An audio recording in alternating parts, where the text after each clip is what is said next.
They called him a magician, a man who could make a football dance, as if tied to his boots. Ronaldinho Gaucho was more than just a player. He was joy, art, and freedom, the embodiment of the beautiful game. But behind the dazzling smile was a story of pain, mistakes, and downfall. This is the rise and fall of Ronaldinho. Ronaldinho was born Ronaldo de Assis Moreira in 1980 in Porto Alegre, Brazil. He grew up in poverty, in a simple house near a football pitch. His father, João, was a former shipyard worker and part-time footballer. His older brother, Roberto, was a professional player who inspired him. At age 8, Ronaldinho faced tragedy. His father died suddenly from a heart attack. The loss shook his family, but football became his escape, his comfort, and his passion. By the time he was 13, Ronaldinho was already famous in his neighborhood. In one legendary youth match, he scored 23 goals. Coaches and scouts immediately knew this boy was special. He joined Grêmio, one of Brazil's top clubs. There, he dazzled with his dribbles, his free kicks, and his vision. In 1999, at just 19 years old, he made headlines after scoring an incredible solo goal against International. Europe was watching. In 2001, Ronaldinho signed with Paris Saint-Germain.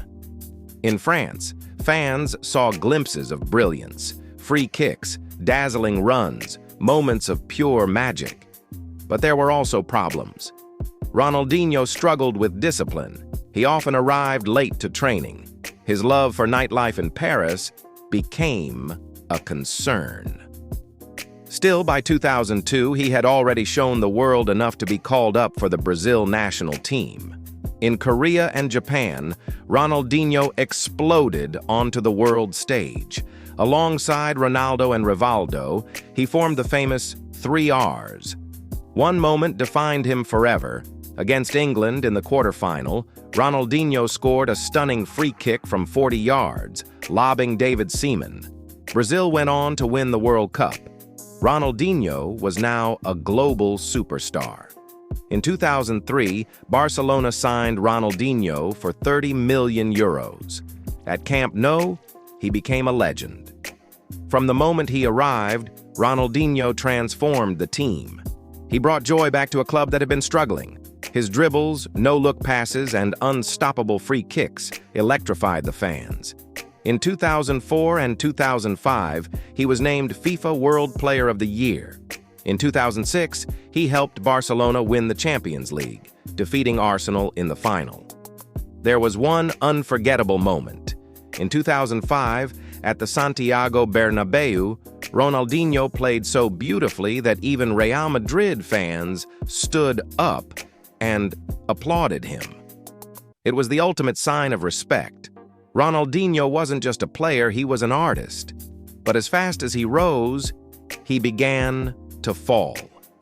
Ronaldinho loved the nightlife, the parties, the music, the late nights, training, discipline, fitness. They slowly disappeared. By 2007, his performances dropped. Injuries combined with his lifestyle started catching up.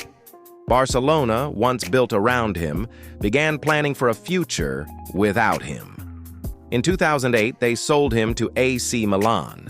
At Milan, Ronaldinho had moments of brilliance. He combined with Kaká and Pato, showing flashes of his old self. But the consistency was gone. The magic appeared and disappeared. By 2011, Milan let him go. He returned to Brazil. Ronaldinho joined Flamengo, then Atlético Mineiro, where he briefly found success, winning the Copa Libertadores in 2013. But, again, his lifestyle caught up. Soon he was moving from club to club, Querétaro in Mexico, then Fluminense, then even India for exhibition matches. The legend was fading. Outside football, Ronaldinho's life spiraled. Despite earning over $100 million during his career, bad investments and poor management destroyed his fortune. In 2018, reports claimed he had only $6 in his bank account. In 2020, Ronaldinho was arrested in Paraguay for entering the country with a fake passport. He spent 32 days in prison, shocking the entire football world. The image of Ronaldinho, once the smiling genius of Barcelona, now behind bars, was heartbreaking.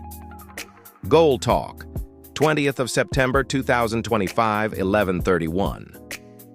Ronaldinho's career ended in tragedy, but his legacy is something else entirely. Ask any fan what they remember. Not the scandals, not the decline. They remember the smile, the joy, the feeling that when Ronaldinho touched the ball, anything was possible. He inspired a generation of players, including Lionel Messi, who once said, "Ronaldinho helped me a lot. He made everything easier for me." Even today, highlights of Ronaldinho's dribbles, tricks, and goals are watched by millions. Because Ronaldinho didn't just play football, he made us fall in love with it again. This was Ronaldinho, the man who conquered the world, lost it all, and left behind a legacy of magic. But now, I ask you, was Ronaldinho's story a tragedy of wasted potential? Or was he simply a genius who gave us everything he had in his own way?